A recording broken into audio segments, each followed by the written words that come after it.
Okay, I'll begin with an overview of International Student Conferences or ISC.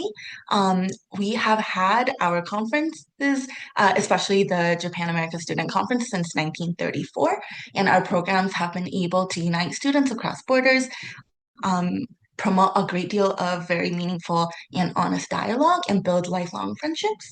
We have three current student-led conferences that we facilitate: the Japan America Student Conference, which started in 1934, the Korea America Student Conference, which started in 2008, and our newest China America Student Conference that began in 2020.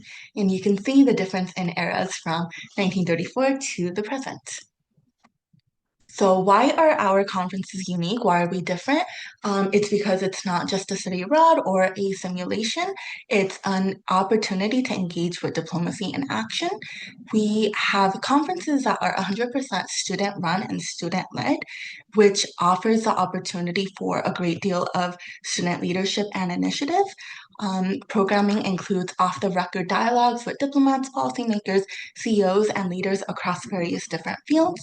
You have the opportunity to live with your international counterparts for 3+ weeks while conducting original research with your peers and building both a professional and just friend network that spans the Pacific and lasts your entire lifetime. Um, Apologies. I think the header for this is incorrect. Eligibility.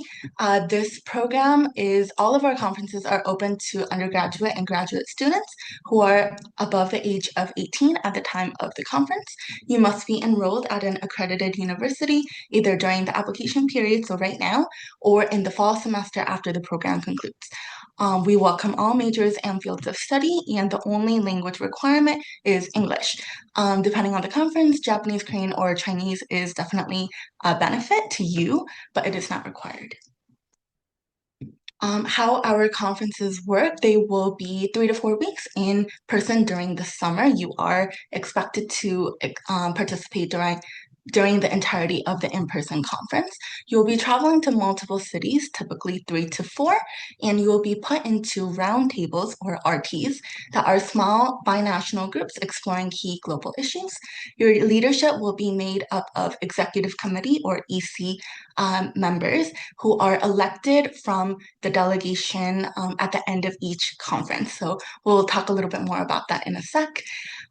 You also have the opportunity to engage in final forum presentations where you have the chance to present out to a public-facing audience the results of your research within your RTs, access to embassies, think tanks, government institutions, corporations, NGOs, nonprofits, etc.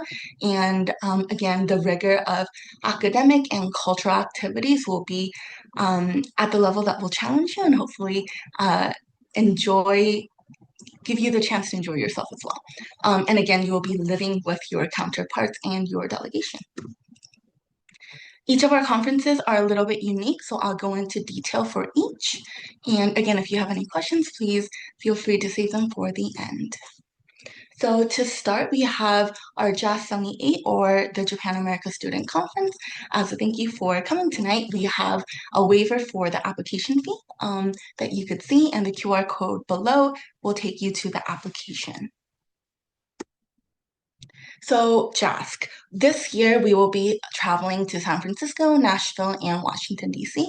The conference will take place from August 2nd to the 22nd of 2026, and the application will close on December 28th, 2025.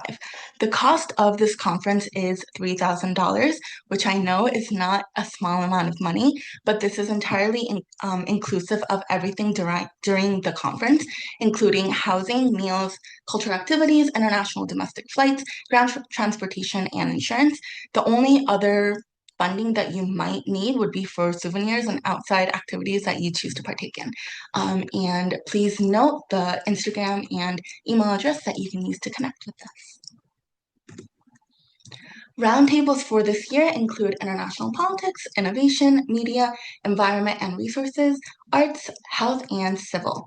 And you'll be able to rank these preferences on your application, and you'll be invited to join a binational team of 8 to 10 students where you will have the chance to really delve deep into these topics under the guidance of your EC leaders, which will be one leader from the Japan side and one from the US side. Past programming. So in 2024, the delegation had a chance to visit the International Monetary Fund, or IMF, for a briefing by the Secretary's Department and Communications Department.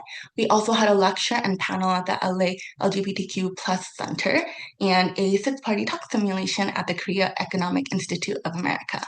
And in 2025, so last year, the final forum took place at the Japanese Diet and featured remarks from the US DCM Aaron Smith and a video message from former Prime Minister Ishiba. The delegates also had the opportunity to hear directly from Nagasaki atomic bomb survivors and peace advocates during our peace program, and also tour the 2025 World Expo site in Osaka with the VIP visit to the US Pavilion. So a great variety of different academic, professional, and cultural activities that you will be able to partake in.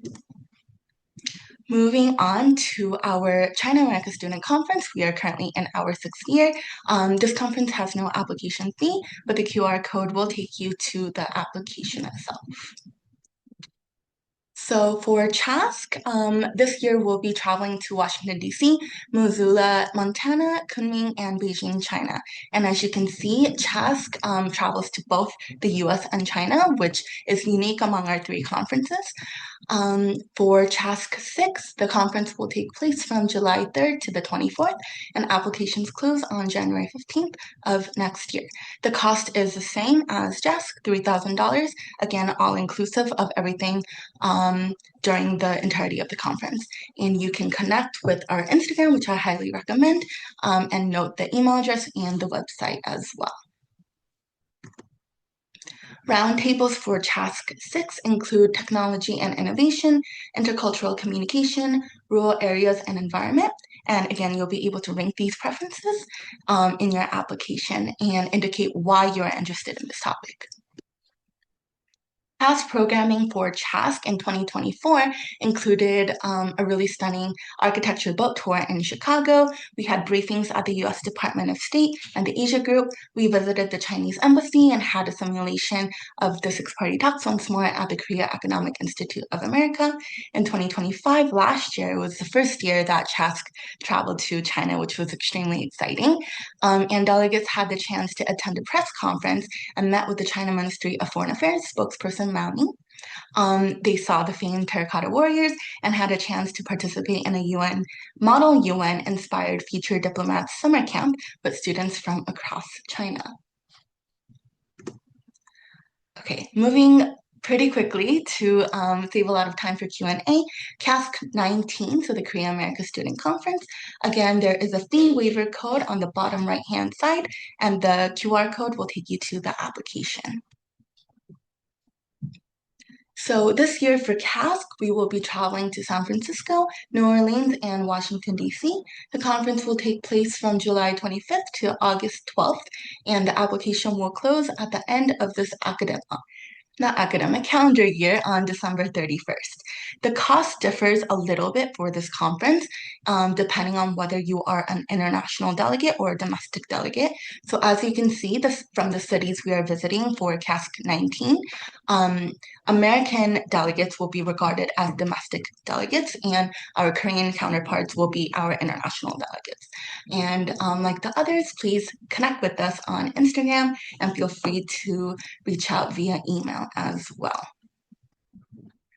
For roundtable groups, for KASC 19, we have Navigating Interdependence in International Business and Economics, Shaping Tomorrow, Technology and Artificial Intelligence, Cultural Diplomacy, Art, Media, and Soft Power, Powering Tomorrow, Energy Policy and Nuclear Cooperation. And again, you'll be able to rank your preferences and join a team of 3 to 5 students. So very tight-knit, very small, and a very, detailed and innovative way to be able to delve deeply into a topic that you're very interested in, and be able to share out about your findings. And past programming in 2024, we had networking receptions at the Asia Group and the Korea Foundation. We held our final forum in South Korea at the American Diplomacy House, which is directly affiliated with the U.S. Embassy in Seoul. We were briefed in the U.S. Department of State by the Office of Korean and Mongolian Affairs on different careers and U.S.-Korea relations. And we also had a visit to the American Chamber of Commerce in Seoul to learn about their work. And in 2025, so last year, the delegation visited the U.S. Air Force Base at Camp Humphreys in South Korea and learned about the Security Alliance. There was an opportunity to speak with North Korean refugees about their experiences and visit the Council on Foreign Relations and the New York City Mayor's Office for conversations on foreign affairs and city-level diplomacy. Yes, we could put that in the chat toward the end. Alrighty, and very quickly, I was also had the opportunity to participate in KASC, excuse me, in 2019, where I was a delegate in KASC 12 and had the chance to serve on the executive committee for KASC 13. So here are a couple of photos from my time.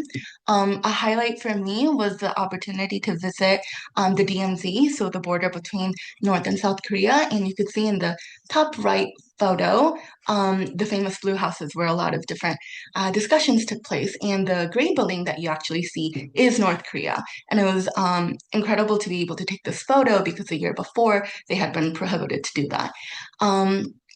My RT was the refugee crisis RT, and as an example of how monumental this experience can be, this RT presentation became the starting point for my undergraduate honors thesis, where I focused on North Korean refugees and their journey from North Korea to eventually make it to South Korea.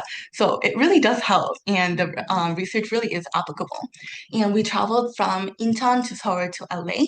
And again, I had the honor of being part of the KASC 13 Executive Committee as American Vice Chair in 2020, but as you may well know, the world closed down in 2020 and we had to transfer to a virtual model, but we really were very privileged to have a group of extremely passionate individuals where we were able to still continue that intercultural exchange and build really strong bonds. And I'm always proud to share that in our small cohort of 12 delegates, 8 of them moved on to become part of the executive committee of KASC 14. So it really was such a rewarding experience, and I'm happy to share more about that if anyone has any questions. And to conclude my little portion, I'll speak a little bit about funding. So $3,000 is not a small amount of money, and we are very well aware of that fact. International Student Conferences offers the Plan to Diplomatic Tree Scholarship, and one delegate per conference will be awarded this scholarship, and it's made possible by donations from IC alum and friends. Depending on funding available, additional partial scholarships may also be awarded. However, as it is only one delegate per conference, that will be awarded the scholarship in full, I would very highly recommend that if financial assistance is a priority for you, reach out to other avenues in addition to applying for the scholarship because it is quite competitive. I would very highly recommend reaching out to your university departments. Anything from like your Asian studies or international relations, political science, your study abroad office potentially, and any office that would be willing to support professional development, or I think experiential learning is now the term being used. I think it would be a good opportunity and it never hurts to ask. In addition, for our JASC applicants, we have the Glenn S. and Saki T. Fukushima Alumni JASC Fund, and accepted JASC delegates will receive application instructions and deadlines by email in February. In addition to university funding, we've had delegates who have received corporate sponsorship, external scholarships, and look for creative solutions, including, I think we had a delegate for ChASC who raised money through GoFundMe. So there really are a lot of different ways that you can fund your experience with one of our conferences. And thank you so much for your attention, and please feel free to ask any questions that you may have.